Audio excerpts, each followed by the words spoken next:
Item number 1 माननीय वित्त मंत्री श्रीमती निर्मला सीतारमण जी।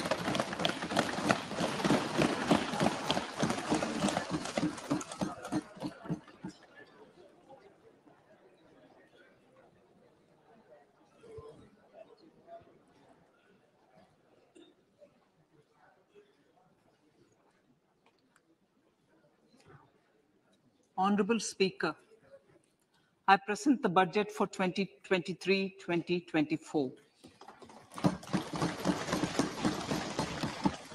This is the first budget in Amrit Kal. This budget hopes to build on the foundation laid in the previous budget and the blueprint drawn for India at 100. We envision a prosperous and inclusive India in which the fruits of development will reach all sections and citizens, especially our youth, women, farmers, OBCs, scheduled castes, and scheduled tribes. In the 75th year of our independence, the world has recognized the Indian economy as a bright star. Our current year's economic growth is estimated to be at 7%. It is notable that this is the highest among all the major economies. This is in spite of the massive slowdown globally caused by COVID-19 and the war. The Indian economy is therefore on the right track and despite a time of challenges, heading towards a bright future. Today, as Indians stand with their head held high and the world appreciates India's achievements and successes, we are sure that elders who had fought for India's independence will, with joy, bless us in our endeavors going forward as well. Our focus on wide-ranging reforms and sound policies implemented through Sabka Prayas, resulting in Jan Bhagidari and targeted support to those in need, helped us perform well in trying times. India's rising global profile is because of the several accomplishments. Unique world-class digital public infrastructure, example, Aadhaar, CoWIN, and UPI. COVID vaccination drive in unparalleled scale and speed.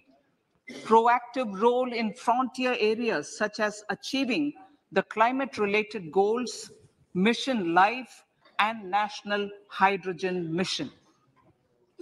During the COVID-19 pandemic, we ensured that no one goes to bed hungry with a scheme to supply free food grains to over 80 crore persons for 28 months.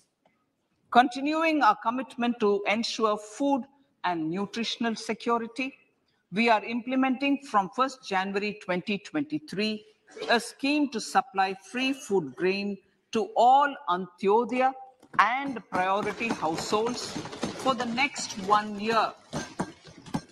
Under PM Garib Kalyan Anna Yojana, the entire expenditure of about 2 lakh crore will be borne by the central government. In these times of global challenges, the G20 presidency gives us a unique opportunity to strengthen India's role in the world economic order. With the theme of Vasudhaiva Kutumbakam, we are steering an ambitious, people-centric agenda to address global challenges and to facilitate sustainable economic development. The government's efforts since 2014 have ensured for all citizens a better quality of life and life of dignity. The per capita income has more than doubled to 1.97 lakh rupees. In these 9 years, the Indian economy has increased in size from being 10th to 5th largest in the world. We have significantly improved our position as well as a well-governed and innovative country with a conducive environment for business as reflected in several global indices. We have made a significant progress in many sustainable development goals. The economy has become a lot more formalized as reflected in the EPFO membership, more than doubling to 27 crore and rupees 7,400 crore digital payments of 126 lakh crore rupees through UPI in 2022. The efficient implementation of many schemes with universalization of targeted benefits has resulted in inclusive development. Some of the schemes are 11.7 crore household toilets under Swachh Bharat Mission, which is achieved, 9.6 crore LPG connections under Ujjwala, 220 crore COVID vaccination of 102 crore persons, 47.8 crore PM Jan Dhan bank accounts,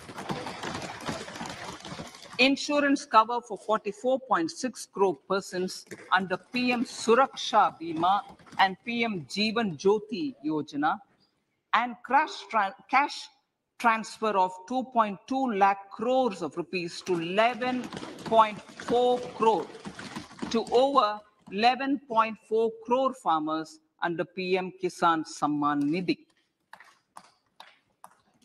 Our vision for the Amritkal includes technology-driven and knowledge-based economy with strong public finances and a robust financial sector. To achieve this, Jan Bhagidari through Sabka Saath, Sabka Prayas is essential.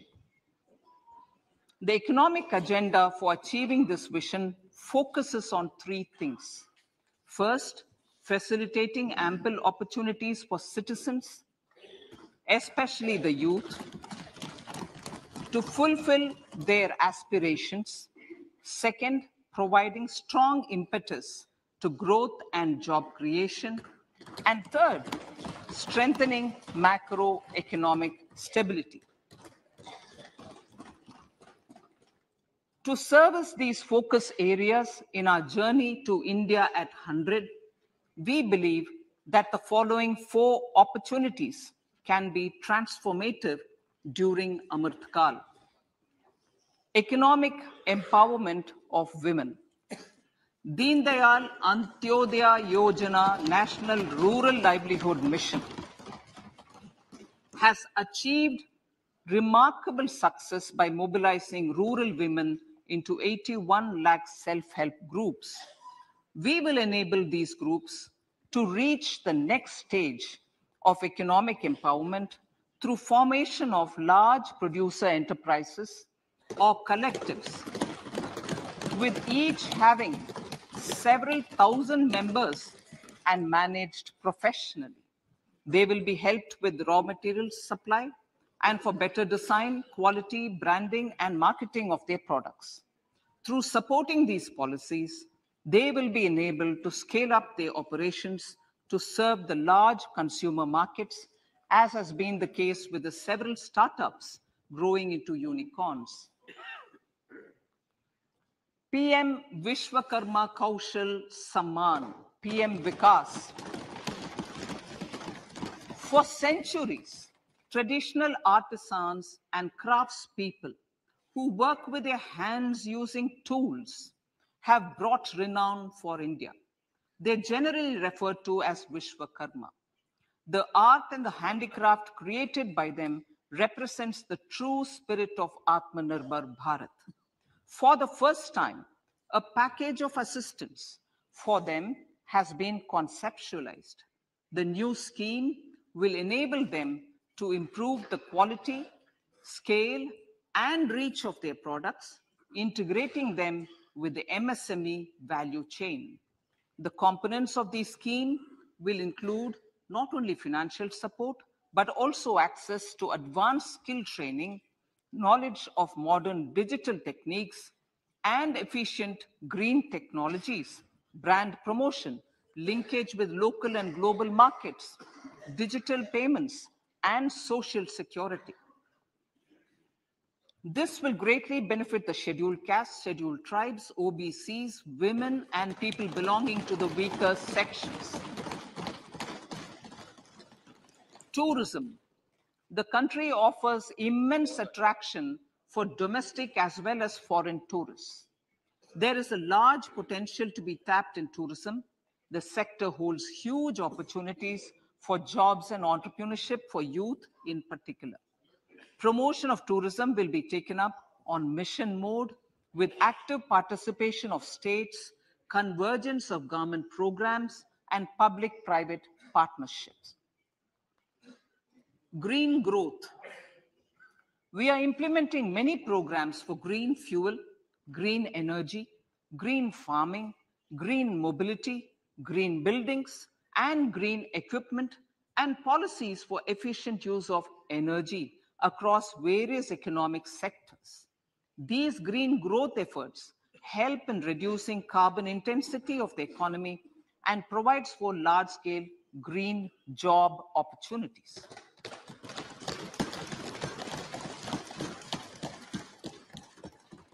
Priorities of this budget. The budget adopts the following 7 priorities. They complement each other and act as the Saptarishi guiding us through the Amritkal. Inclusive development, reaching the last mile, infrastructure and investment, unleashing the potential, green growth, youth power, and financial sector. I now speak on the priority number 1, inclusive development.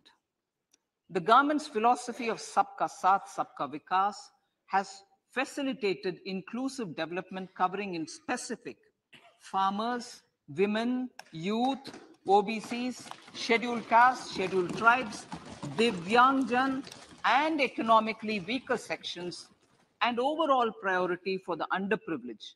Vanchiton ko variyata. There has also been a sustained focus on Jammu Kashmir, Ladakh, and the Northeast. This budget builds on those efforts. Digital public infrastructure for agriculture. Digital public infrastructure for agriculture will be built as an open source, open standard, and interoperable public good. This will enable inclusive farmer-centric solutions through relevant information services for crop planning and health, improved access to farm inputs, credit and insurance, help for crop estimation, market intelligence, and support for growth of agri-tech industry and startups.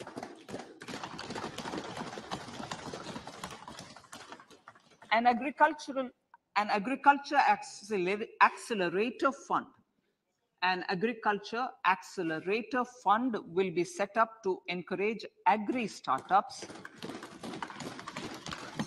by young entrepreneurs in rural areas. The fund will aim at bringing innovative and affordable solutions for challenges faced by farmers. It will also bring in modern technologies to transform agricultural practices, increase productivity and profitability.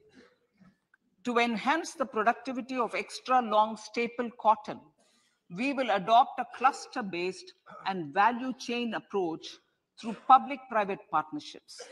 This will mean collaboration between farmers, state, and industry for input supplies, extension services, and market linkages.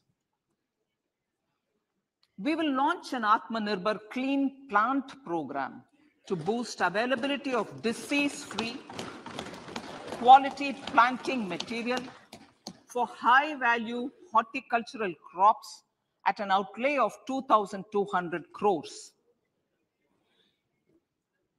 Global hub for millets, which are Sri Anna. India is the forefront. India's at the forefront of popularizing millets, whose consumption furthers nutrition, food security, and welfare of farmers, said the Honorable Prime Minister. We are the largest producer and second largest exporter of Sri Anna in the world. We grow several types of Sri Anna, such as Sri Anna Jowar, Sri Anna Ragi, Sri Anna Bajra, Sri Anna Kutu, Ramdana, Kangni, Kutni, Kutki, Kodo, China, and Sama. These have a number of health benefits and have been an integral part of our food for centuries. I acknowledge with pride the huge service done by small farmers in contributing to the health of fellow citizens by growing these Sri Anna. Now, to make India a global hub for Sri Anna, the Indian Institute of Millet Research, ideally Indian Institute of the Sri Anna Research, Hyderabad, will be supported as the center of excellence for sharing best practices, research, and technologies at the international level. The agricultural credit target will be increased to 20 lakh crores with focus on animal husbandry, dairy, and fisheries. We will launch a new sub-scheme of PM Matsya Sampada Yojana, which is an existing scheme, but we'll launch a new sub-scheme with targeted investment of 6,000 crores to further enable activities of fishermen, fish vendors, and micro and small entrepreneurs, improve value chain efficiencies, and expand the market. For farmers, especially small and marginal farmers and other marginalized sections, the government is promoting cooperative-based economic development model. A new Ministry of Cooperation was formed with a mandate to realize the vision of Sahkar Se Samriddhi. To realize this vision, the government has already initiated computerization of 63,000 primary agricultural credit societies with an investment of 2,560 crores, 2,516 crores. In consultation with all the stakeholders and the states, model bylaws for PACS were formulated, enabling them to become multi-purpose PACS. A national cooperative database is being prepared for countrywide mapping of cooperative societies. With this backdrop, we will implement a plan to set up massive decentralized storage capacity.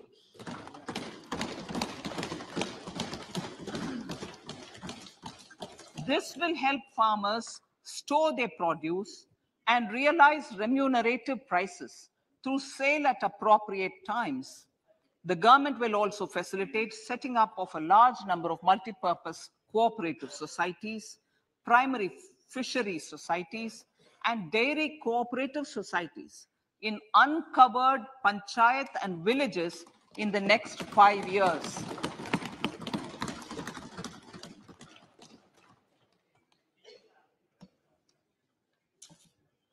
Health, education, and skilling. 157 new nursing colleges will be established in co-location with the existing 157 medical colleges established since 2014.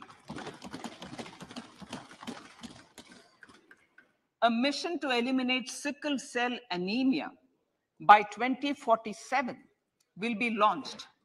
It will entail awareness creation, universal screening of 7 crore people in the age group of 0 to 40 years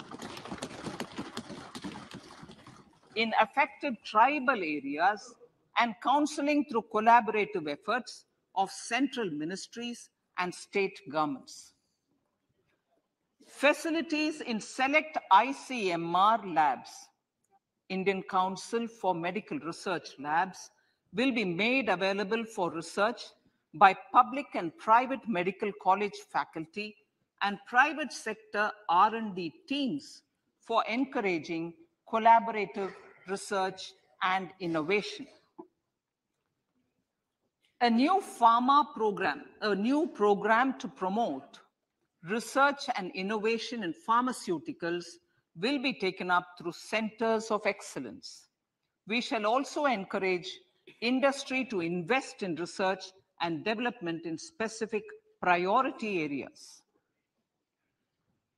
Dedicated multidisciplinary courses for medical devices will be supported in existing institutions to ensure availability of skilled manpower for futuristic medical technologies, high-end manufacturing, and research.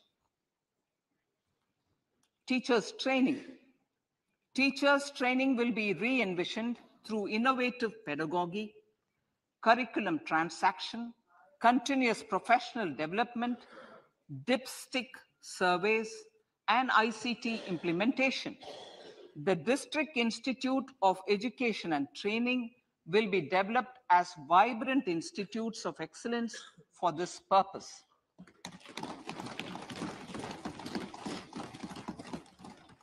National Digital Library for Children and Adolescents.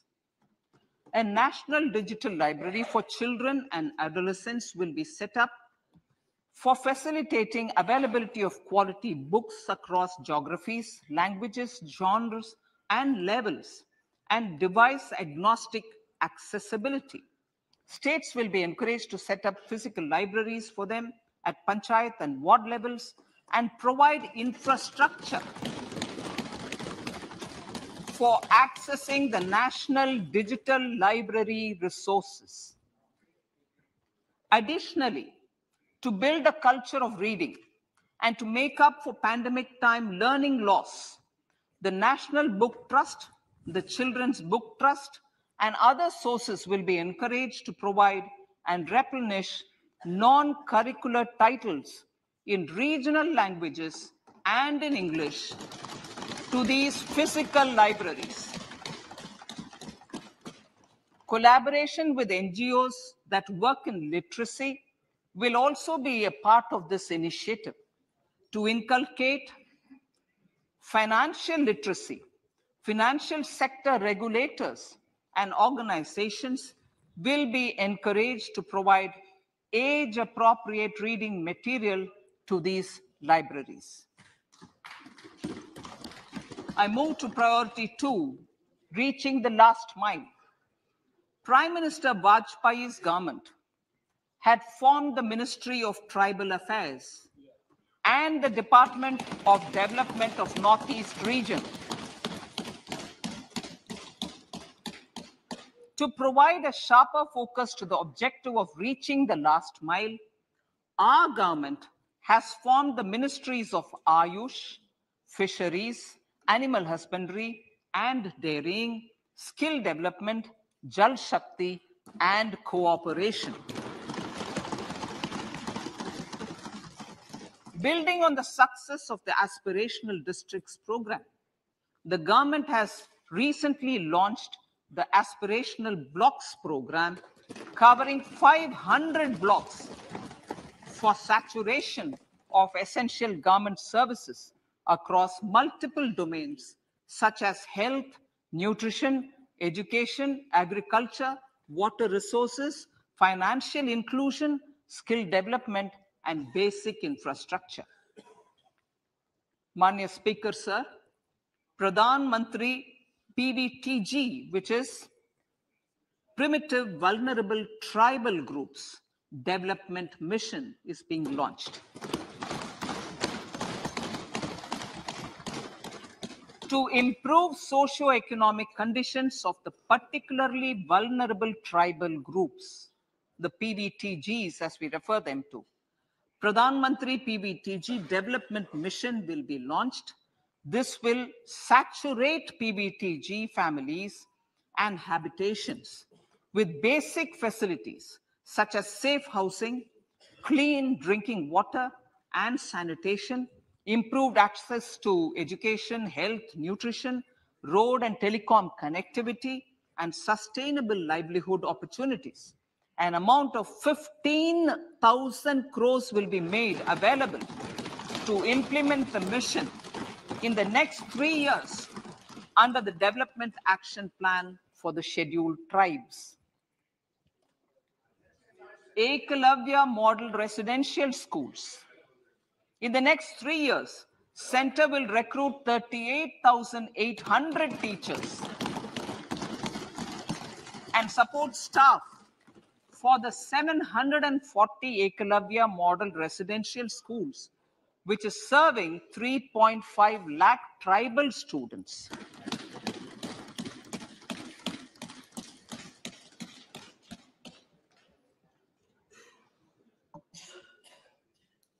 In the drought-prone central regions of Karnataka, central assistance of 5,300 crore will be given to Upper Bhadra project to provide sustainable micro irrigation and filling up of surface tanks for drinking water.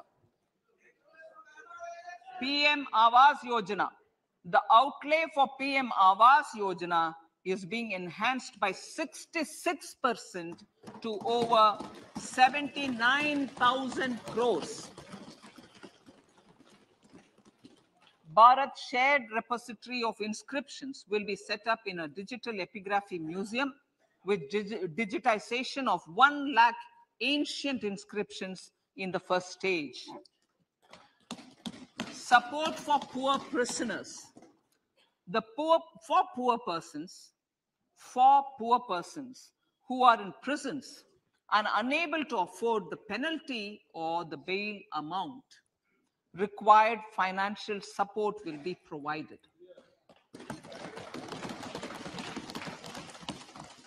Priority number 3, infrastructure and investment. Investments in infrastructure and productive capacity have a large multiplier impact on growth and employment. After the subdued period of the pandemic, private investments are growing again. The budget takes the lead once again to ramp up the virtuous cycle of investment and job creation. Honorable Speaker, sir, the capital investment outlay is being increased steeply for the 3rd year in a row by 33% to 10 lakh crores, which would be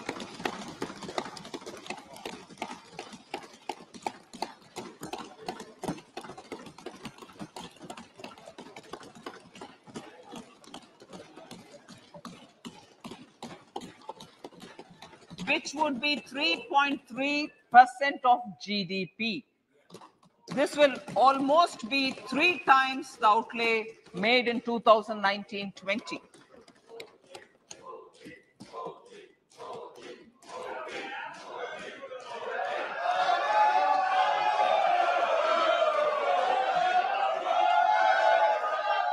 This substantial increase in recent years is central to the government's efforts to enhance growth potential and job creation, crowd in private investments, and provide a cushion against global headwinds.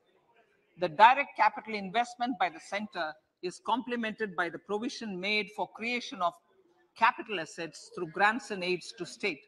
The effective capital expenditure of the center is budgeted at 13.7 lakh crore rupees, which will be 4.5% of GDP. Support to state governments for capital investment.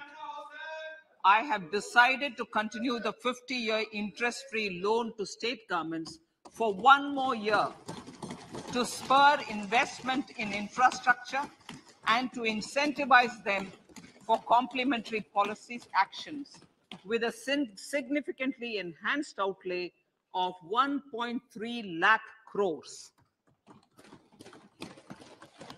The newly established Infrastructure Finance Secretariat will assist all stakeholders for more private investment in infrastructure, including railways, roads, urban infrastructure, and power, which are predominantly depend on public resources.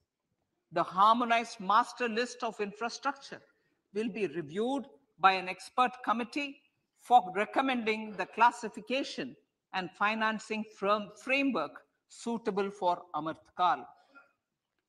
A capital outlay, I'm talking about railways now, sir, Honorable Speaker, railways.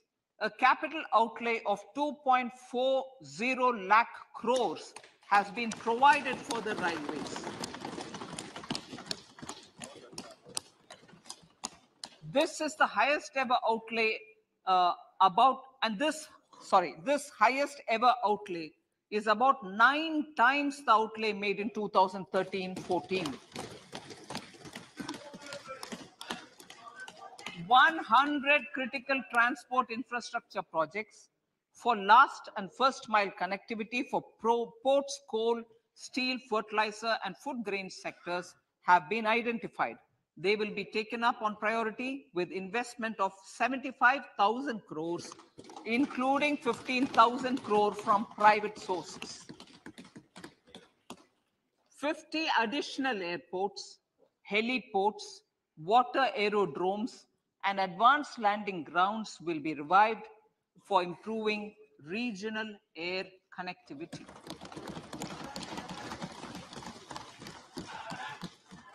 Sustainable cities for tomorrow.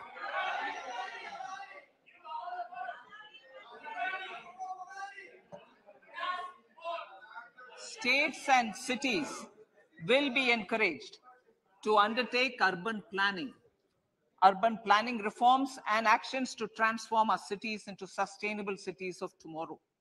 This means efficient use of land resources, adequate resources for urban infrastructure, transit-oriented development, enhanced availability and affordability of urban land, and opportunities for all. Through property tax governance reforms and ring-fencing user charges on urban infrastructure, cities will be incentivized to improve their creditworthiness for municipal bonds. Like the RIDF, an Urban Infrastructure Development Fund will be established through use of priority sector lending shortfall. This will be managed by the National Housing Bank and will be used by public agencies to create urban infrastructure in Tier 2 and Tier 3 cities. States will be encouraged to leverage resources from the grants of the 15th Finance Commission, as well as existing schemes, to adopt appropriate user charges while accessing the UIDF. We expect to make available 10,000 crore rupees per annum for this purpose. All cities and towns will be enabled for 100% mechanical desludging of septic tanks and sewers to transition from manhole to machine hole mode.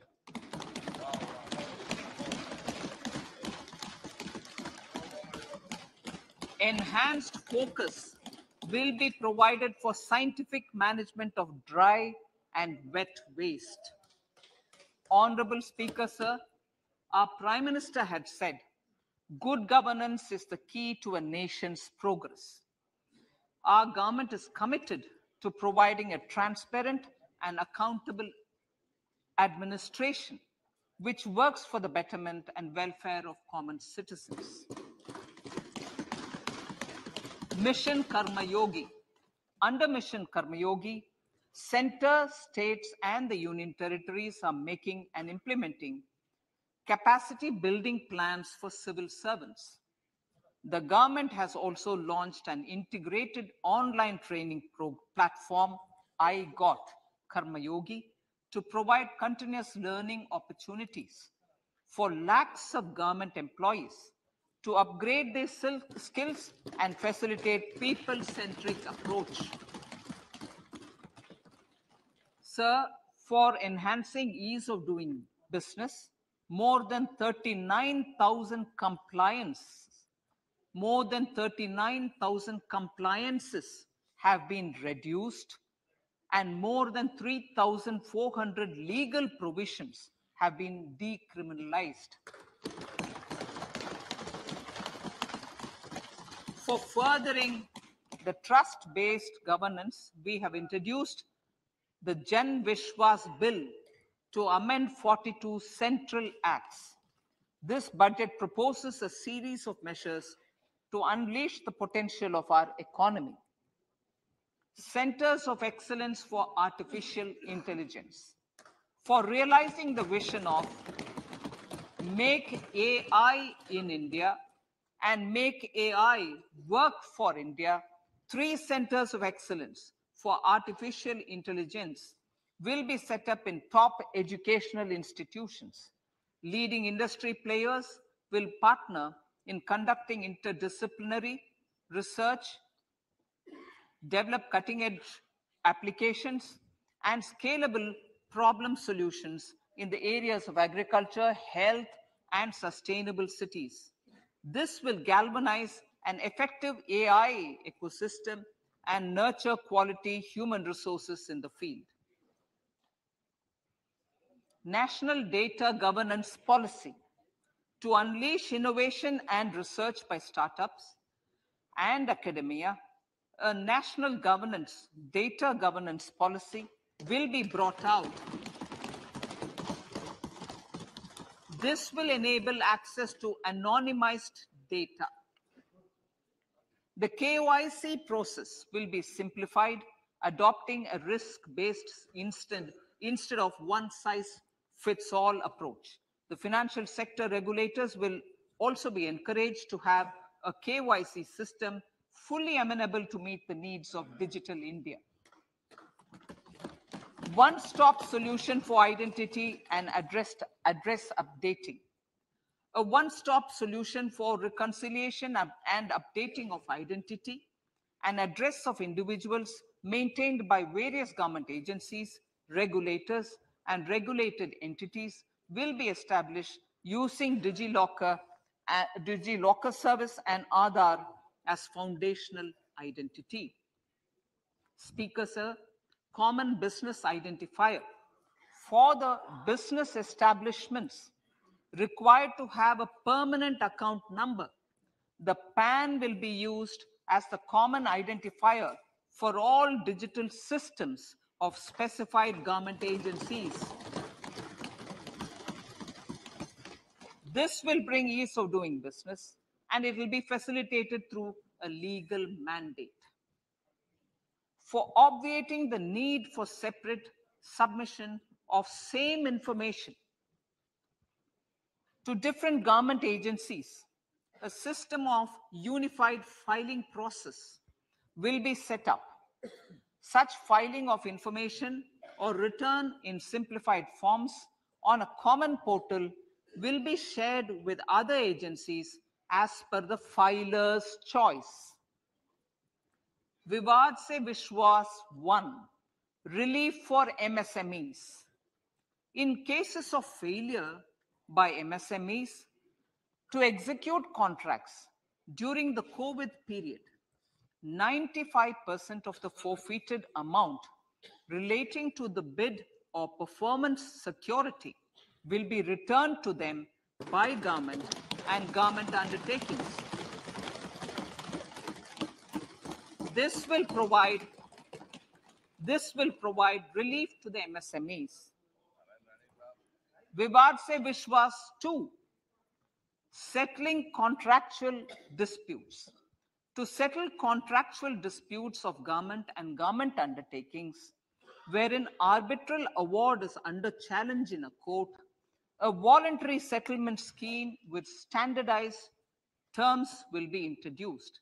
This will be done by offering graded settlement terms depending on pendency level of the dispute.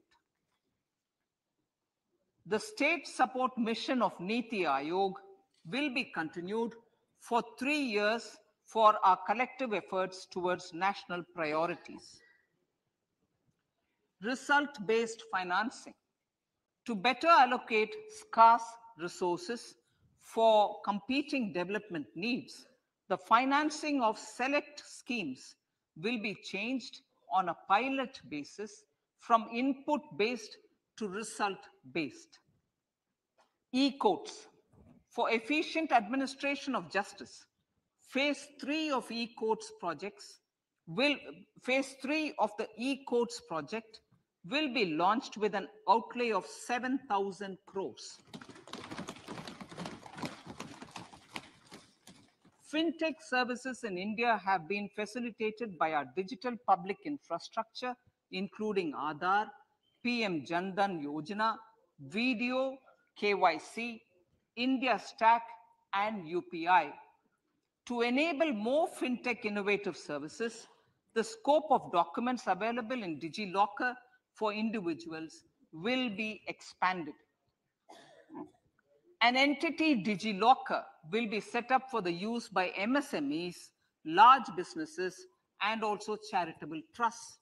This will be towards storing and sharing documents online securely whenever needed with various authorities, regulators, banks, and other business entities. 5G services. 100 labs for developing applications using 5G services will be set up in engineering institutions.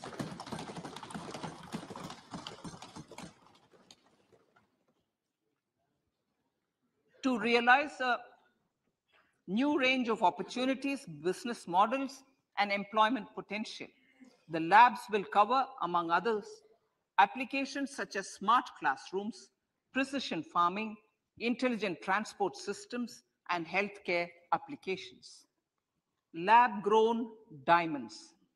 Lab-grown diamonds is a technology and innovation-driven emerging sector with high employment potential. These environment-friendly diamonds, which have optically and chemically the same properties as natural diamonds. To encourage indigenous production of LGD, lab-grown diamond seeds and machines, and to reduce import dependency, a research and development grant will be provided to one of the IITs for 5 years. To reduce the cost of production, a proposal to review the custom duty on LGD seeds will be indicated in Part B of the speech. I come to the fifth priority, Honorable Speaker, sir, green growth. Honorable Prime Minister has given a vision for life or lifestyle for environment to spur a movement of environmentally conscious lifestyle. India is moving forward firmly for the Panchamrit, the net zero carbon emission by 2070 to usher in green industrial and economic transition. This budget builds on our focus on green growth.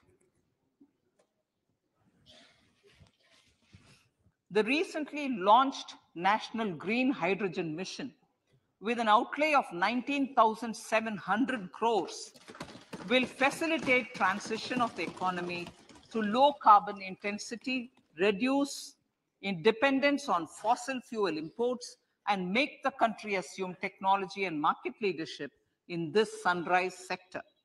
Our target is to reach an annual production of 5 MMT by 2030. Energy transition.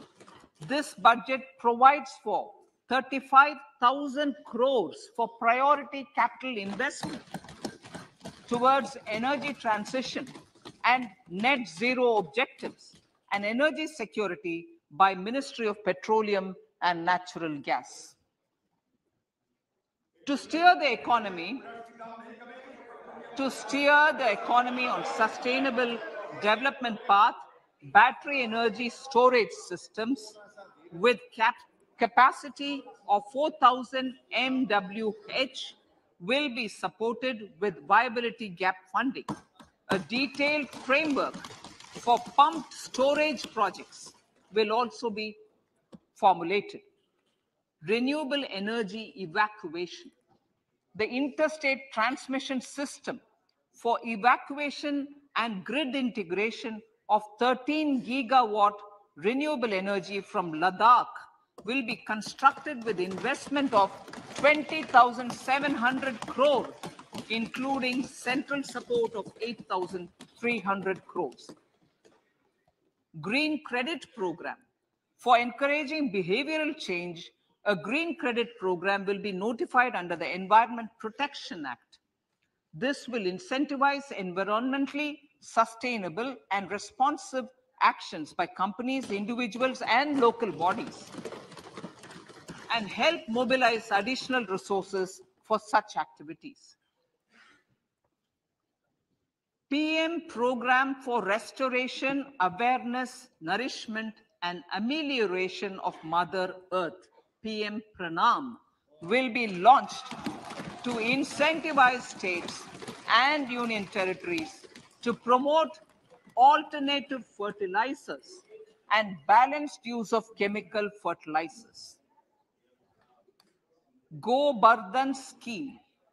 500 new waste to wealth plants under Gobardhan, galvanizing organic bio-agro resources done. Gobardhan scheme will be established for promoting circular economy. These will include 200 compressed biogas plants, including 75 plants in urban areas and 300 community or cluster-based plants at a total investment of 10,000 crores. I will refer to this in Part B also. In due course, a 5% CBG mandate will be introduced for all organizations marketing natural and biogas. For collection of biomass and distribution of biomanure, appropriate fiscal support will also be provided. Bharatiya Prakritik Kheti Bio Input Resource Centers. Over the next 3 years, we will facilitate 1 crore farmers to adopt natural farming. For this, Honorable Speaker, 10,000 bio input resource centers will be set up, creating a national level distributed micro fertilizer and pesticide manufacturing network. Mishti.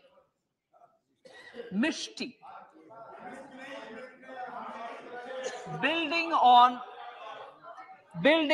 India's success in afforestation, mangrove initiative for shoreline habitats and tangible incomes, Mishti, will be taken up for mangrove plantation along the coastline and on salt pan lands wherever feasible through convergence between Manrega, Campa Fund and other sources.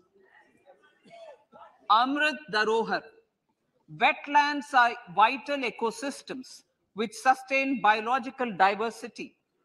In his latest Mann Ki Baat, the Prime Minister said, now, I quote, now the total number of Ramsar sites in our country has increased to 75, whereas before 2014, there were only 26, unquote. Local communities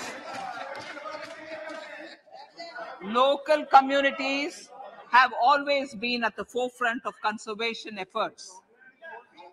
The government will promote their unique conservation values through Amrit Dharohar, a scheme that will be implemented over the next 3 years to encourage optimal use of wetlands and enhance biodiversity, carbon stock, ecotourism opportunities, and income generation for local communities.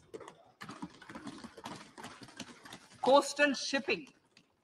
Coastal shipping will be promoted as the energy efficient and lower cost mode of transport, both for passengers and freight, through PPP mode with viability gap funding. Vehicle replacement. Vehicle replacement is an important continuing policy, replacing the old political, I know, replacing, absolutely, thank you. Replacing old polluting vehicles. Maybe applicable, right? Replacing old polluting vehicles is an important part of greening our economy. In furtherance of the vehicle scrapping policy mentioned in Budget 21-22, I have allocated adequate funds to scrap old vehicles of the central government. States will also be supported in replacing old vehicles and old state ambulances. Honorable Speaker, sir, I move to priority 6, youth power. To empower our youth and help the Amrit PD realize their dreams, we have formulated the National Education Policy, which is very wide in its scope, but one of the things is also to focus on skilling, adopted economic policies that facilitate job creation at scale and have supported business opportunities. Pradhan Mantri Kaushal Vikas Yojana. Pradhan Mantri Kaushal Vikas Yojana 4.0 will be launched to skill lakhs of youth within the next 3 years. On-job training, industry partnership, and alignment of courses with needs of industry will be emphasized. The scheme will also cover new age courses for Industry 4.0 like coding, AI, robotics, mechatronics, IoT, 3D printing, drones, and other soft skills. To skill youth for international opportunities, 30 Skill India International Centers will be set up across different states. The digital ecosystem for skilling will be further expanded with the launch of a unified Skill India digital platform for enabling demand-based formal skilling, linking with employers, including MSMEs, and facilitating access to entrepreneurship schemes. To provide stipend support to 47 lakh youths in 3 years, direct benefit transfer under a pan-India national apprenticeship promotion scheme will be rolled out. Tourism. Honorable Speaker, sir, with an integrated and innovative approach, at least 50 destinations will be selected through challenge mode. In addition to aspects such as physical connectivity, virtual connectivity, tourist guides, high standards for food streets, and tourist security, all the relevant aspects would be made available on an app to enhance tourist experience. Every destination would be developed as a complete package. The focus of development of tourism would be on domestic as well as foreign tourists.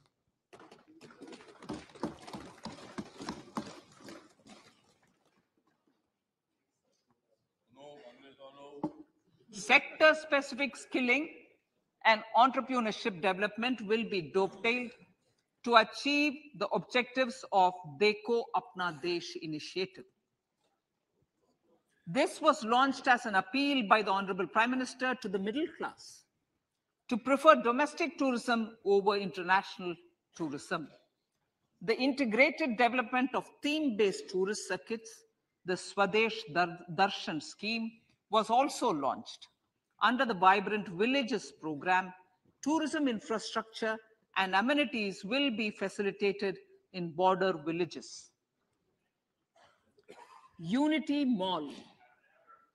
States will be encouraged to set up a Unity Mall in their state capital or most prominent tourism center or the financial capital for promotion and sale of their one district, one product and GI products and other handicraft products, and for providing space for such products of all other states as well. Sir, priority number 7, financial sector.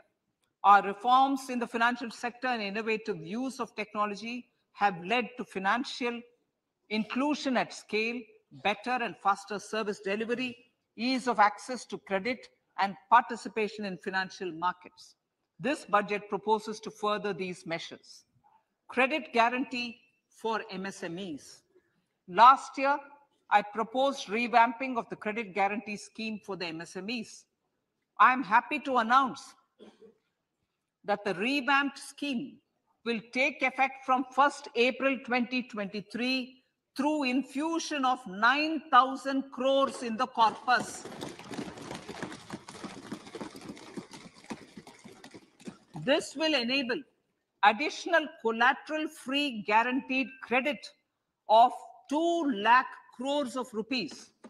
Further, the cost of credit will be reduced by about 1%.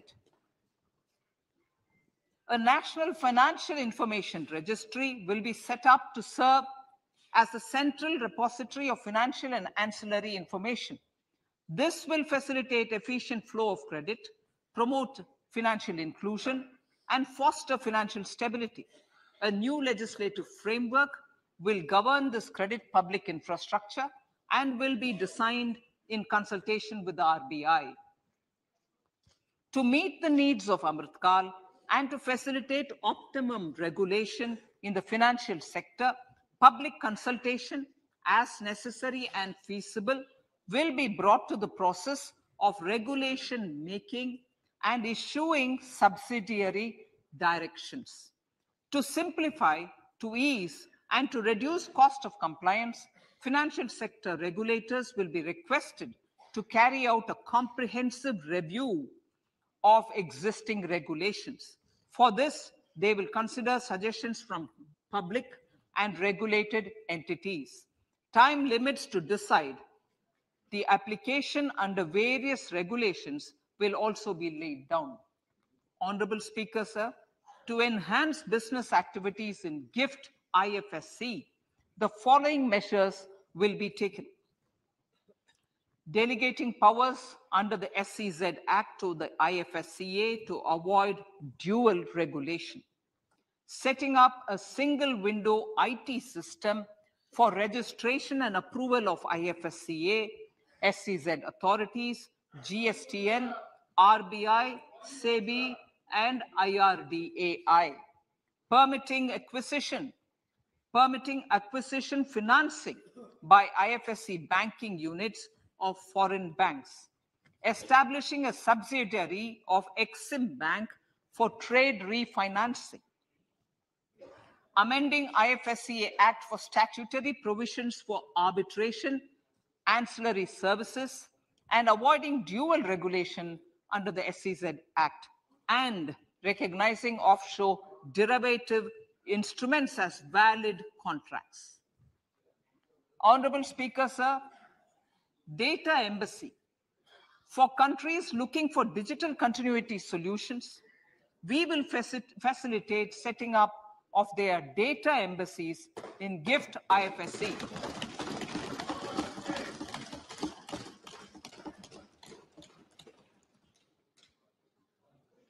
Improving governance and investor protection in banking sector.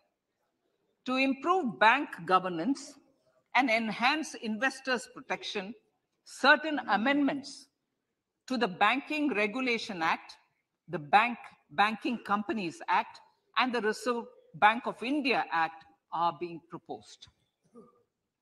Capacity building in securities market.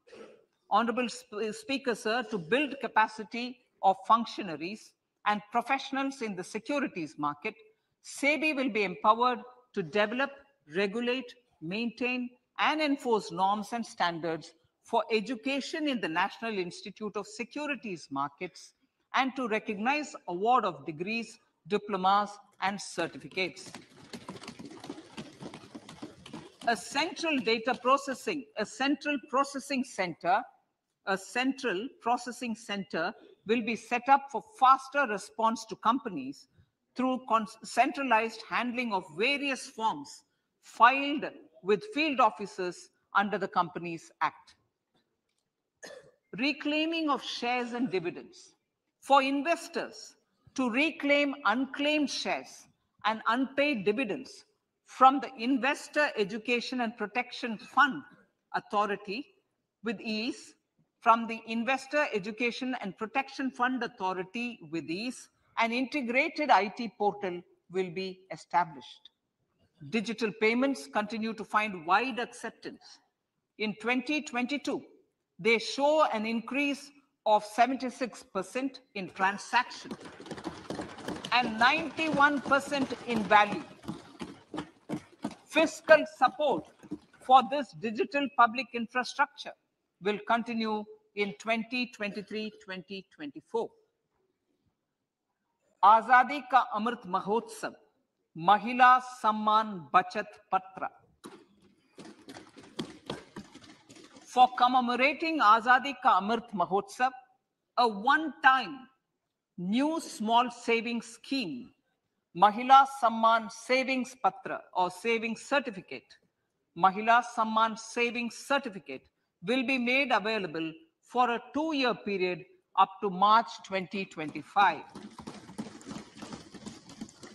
This will offer deposit facility up to 2 lakh in the name of a woman or girls for a tenure of 2 years at fixed interest rate of 7.5% with partial withdrawal option. Senior citizens. The maximum deposit limit for senior citizens savings scheme will be enhanced from 15 lakh to 30 lakhs of rupees. The maximum deposit limit for monthly income account scheme will be enhanced from 4.5 lakh to 9 lakh for single account and from 9 lakh to 15 lakh for joint account. Honorable Speaker, sir, fiscal management. 50 years interest-free loan to states. The entire 50-year loan to states has to be spent on capital expenditure within 2023-24. Most of this will be at the discretion of the states, but a part will be conditional on states increasing their actual capital expenditure.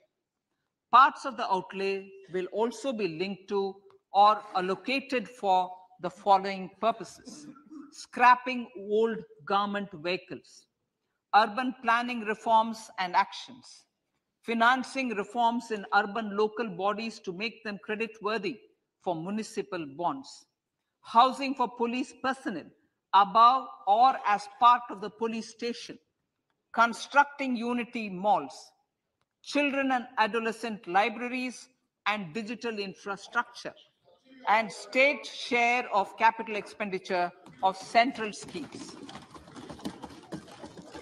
Honorable Speaker, sir, fiscal deficit of states. States will be allowed a fiscal deficit of 3.5% of GSDP, of which 0.5% will be tied to power sector reforms.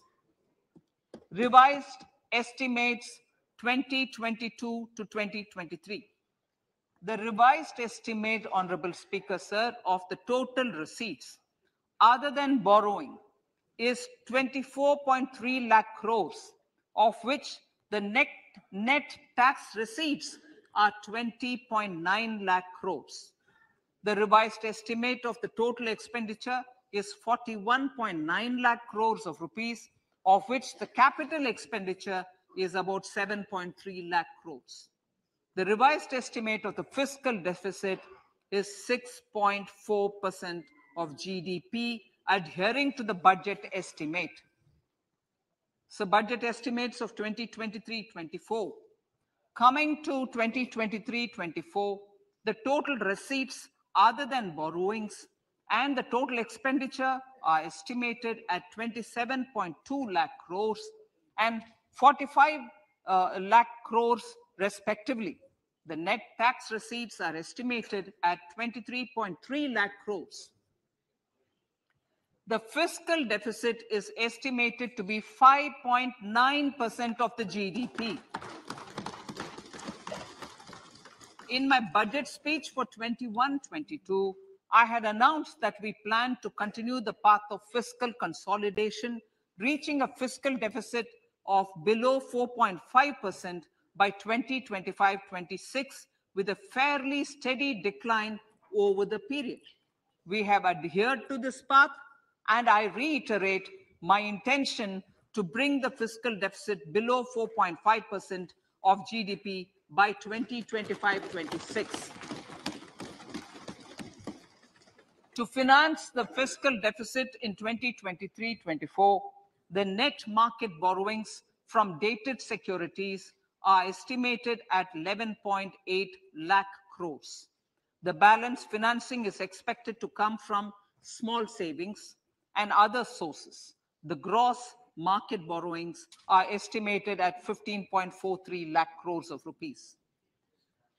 Honorable Speaker, sir, I now move to Part B.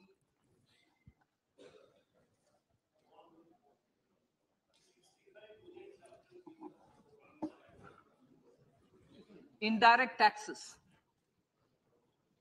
My indirect tax proposals will aim to promote exports, boost domestic manufacturing, enhance domestic value addition, encourage green energy and mobility. A simplified tax structure with fewer tax rates helps in reducing compliance burden and improving tax administration. I propose to reduce the number of basic customs duty rates on goods other than textiles and agriculture from 21 to 13. As a result, there are minor changes in the basic custom duties, cesses and surcharges on some items including toys, bicycle, automobiles and naphtha. Green mobility. To avoid cascading of taxes on blended compressed natural gas, I propose to exempt excise duty on GST paid compressed biogas contained in it. To further provide impetus to green mobility, customs duty exemptions is being extended to import of capital goods and machinery required for manufacture of lithium-ion cells for batteries used in electrical vehicles as well. Electronics. As a result of various initiatives of the government, including phased manufacturing program, mobile phone production in India has increased from 5.8 crore units valued at about 18,900 crore in 2014-15 to 31 crore units valued at 2,75,000 crore in the last financial year. To further deepen domestic value addition in manufacturing of mobile phones, I propose to provide relief to customs duty. I propose to provide relief in customs duty on import of certain parts and inputs like camera lens and continue the concessional duty on lithium-ion cells for batteries for another year. Similarly, to promote value addition in manufacture of televisions, I propose to reduce the basic customs duty on parts of open cells of TV panels to 2.5%. Electrical. To rectify inversion of duty structure and encourage manufacturing of electric kitchen chimneys, the basic custom duty on electric kitchen chimney is being increased from 7.5% to 15%, and that on heat coils for these is proposed to be reduced from 20% to 15%. Chemicals and petrochemicals. Denatured ethyl alcohol is used in chemical industry. I propose to exempt basic customs duty on it. This will also support the ethanol blending program and facilitate an endeavor for energy transition. Basic customs duty is also being reduced on acid grade fluorospar from 5% to 2.5% to make the domestic fluorochemicals industry competitive. Further, the basic customs duty on crude glycerin for use in manufacture of epichlorohydrin is proposed to be reduced from 7.5% to 2.5%.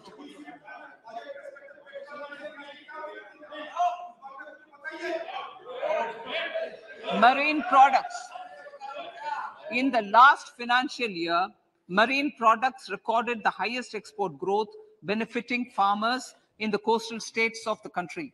To further enhance the export competitiveness of marine products, particularly shrimps, duty is being reduced on key inputs for domestic manufacture of shrimp feed. India is a global leader, as I said in part A, in cutting and polishing of natural diamonds, contributing about 3/4 of the global turnover by value.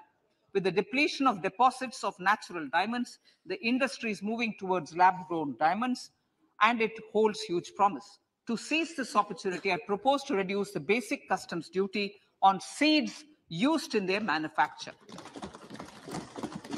Custom duties on doré and bars of gold and platinum were increased earlier this fiscal. I propose to increase the duties on articles made therefrom to enhance the duty differential. I also propose to increase the import duty on silver doors, bars, and articles to align them with that on gold and platinum. To facilitate availability of raw materials for the steel sector, exemptions from basic custom duty on raw materials for manufacture of CRGO steel, ferrous scrap, and nickel cathode is being continued. Similarly, the concessional BCD of 2.5% on copper scrap is also being continued to ensure the availability of raw materials for secondary copper producers who are mainly in the MSME sectors. Compounded rubber. The basic custom duty rate on compounded rubber is being increased from 10% to 25% or 30 kg, whichever is lower, at par with that of natural rubber other than latex, to curb circumvention of duty. Cigarettes. National calamity contingent duty on specified cigarettes was last revised 3 years ago. This is proposed to be revised upwards by about 16%. Direct taxes. I now come to my direct tax proposals. Honorable Speaker, these proposals aim to maintain continuity and stability of taxation, further simplify and rationalize various provisions to reduce the compliance burden, promote the entrepreneurial spirit, and provide tax relief to citizens. It has been constant endeavor of the Income Tax Department to improve taxpayers' services by making compliance easy and smooth. Our taxpayers portal received a maximum of 72 lakh returns in a day, processed more than 6.5 crore returns this year. Average processing period reduced from 93 days in financial year 13-14 to 16 days only now. And 45% of the returns were processed within 24 hours. We intend to further improve this, roll out the next generation common IT return form for taxpayer convenience, and also plan to strengthen the grievance redressal mechanism. MSMEs and professionals. MSMEs are growth engines of our economy. Micro enterprises with turnover up to 2 crore of rupees and certain professionals with turnover of up to 50 lakh rupees can avail the benefit of presumptive taxation. I propose to provide enhanced limits of 3 crore and 75 lakh respectively to the taxpayers whose cash receipts are no more than 5%, whose cash receipts are no more than 5%. Moreover, to support MSMEs in timely receipt of payments, I propose to allow deduction for expenditure incurred on payments made to them only when payment is actually made. Cooperation. Cooperation is a value to be cherished. In realizing our Prime Minister's goal for Sehkar Se Samriddhi and his resolve to connect the spirit of cooperation with the spirit of Amrit Kal, in addition to the measures proposed in Part A, I have a slew of proposals for the cooperation sector. First, new cooperatives that commence manufacturing activities till 2024, 31st March, shall get the benefit of a lower tax rate of 15%, as is presently available to new manufacturing companies. Secondly, I propose to provide an opportunity to sugar cooperatives to claim payments made to sugarcane farmers for the period prior to the assessment year 2016-17 as expenditure. This is expected to provide them a relief of almost 10,000 crores. Thirdly, I'm providing a higher limit of 2 lakh per member for cash deposits to loans in cash by primary agricultural cooperative societies and primary cooperative agriculture and rural development banks. I repeat that. Thirdly, I'm providing a higher limit of 2 lakh per member for cash deposits to and loans in cash by primary agricultural cooperative societies and primary cooperative agricultural and rural development banks. Similarly, a higher limit of 3 crore for TDS on cash withdrawal is being provided to cooperative societies. Startups.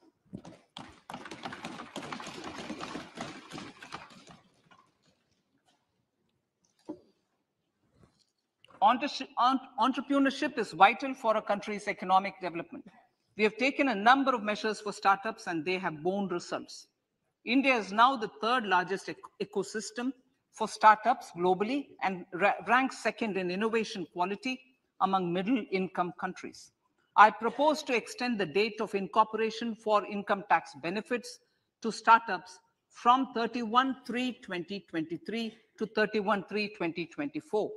I further propose to provide the benefit of carry forward of losses on change of shareholding of startups from 7 years of incorporation to 10 years.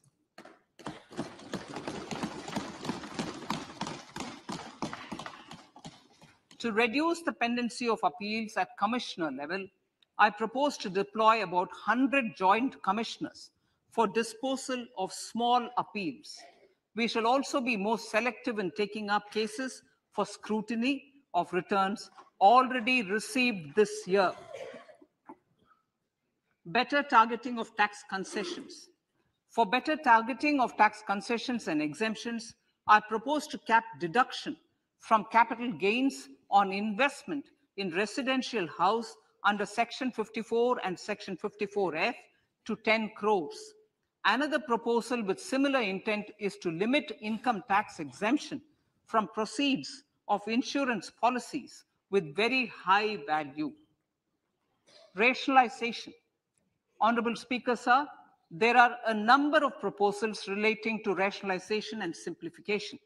Income of authorities, boards, and commissions set up by statutes of union or state for the purpose of housing, development of cities, towns, and villages, and regulating and developing an activity or matter is proposed to be exempted from income tax.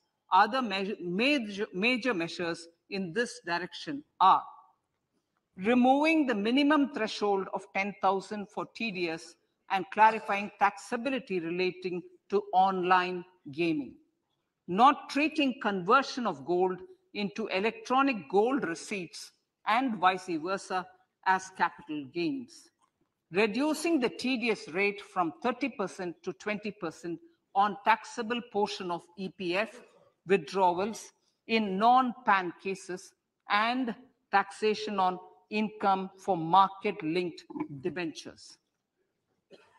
Other major proposals in the finance bill relate to the following: extension of period of tax benefits to funds relocating to IFSC, GIFT City till 31/3/2025, decriminalization under Section 276A of the Income Tax Act, allowing carry forward of losses on strategic disinvestment, including that of IDBI Bank, and providing EEE status to Agnivir Fund.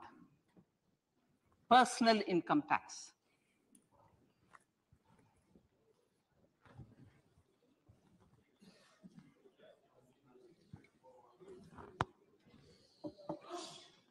Now I come to what everyone is waiting for.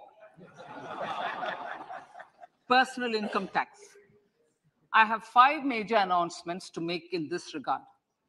These primarily benefit our hard-working middle class. The first one concerns rebate. Currently, those with income up to 5 lakh do not pay any income tax in both old and new regimes. I propose to increase the rebate limit to 7 lakhs in the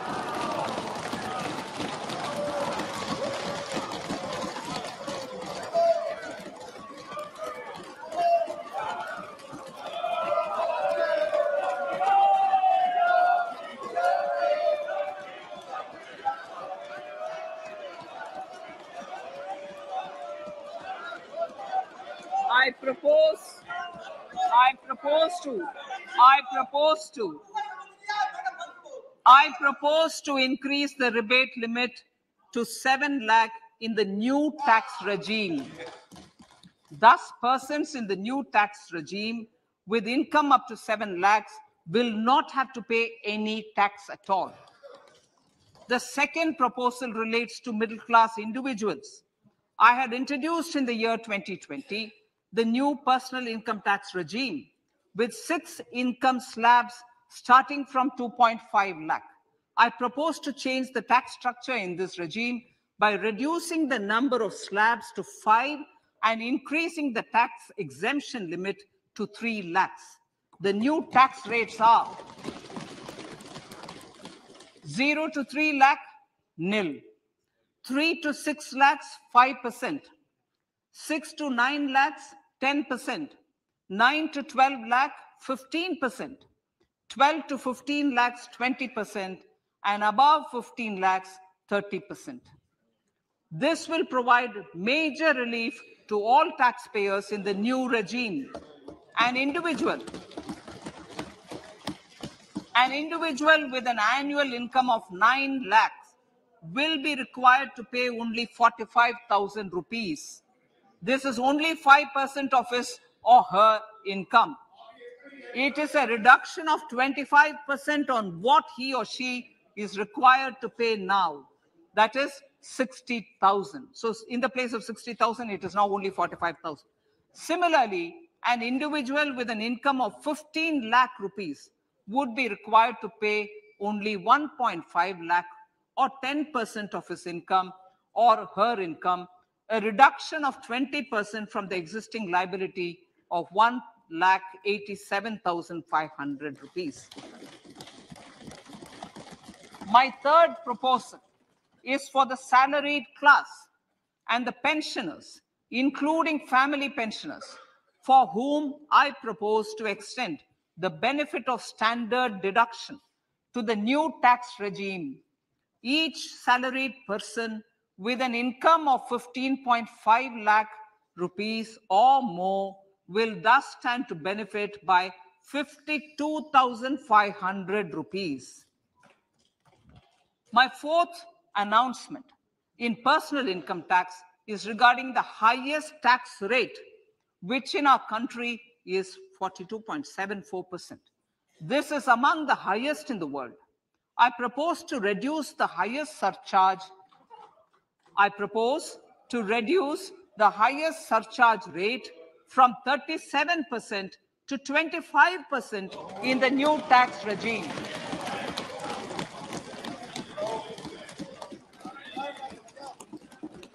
This would result in reduction of the maximum rate. This would result in the reduction of the maximum tax rate to 39%. Lastly, the limit of 3 lakh rupees for tax exemption on leave encashment on retirement of non-government salaried employees was last fixed in the year 2002, when the highest basic pay in the government was only 30,000 rupees per month. In line with the increase in the government salaries, I am proposing to increase this limit to 25 lakh rupees.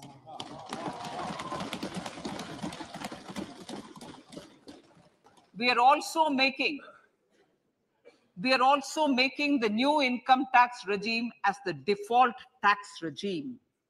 However, citizens will continue to have the option to avail the benefit of the old tax regime. Apart from these, I'm also making some other changes as given in the annexure. As a result of these proposals, revenue of about 38,000 crore to 37,000 crore in direct taxes and rupees 1,000 crore in indirect taxes will be foregone, while revenue of about 3,000 crore will be additionally mobilized. Thus, the total revenue foregone is about 35,000 crores annually. Honorable Speaker, sir, with these words, I commend the budget to this August House.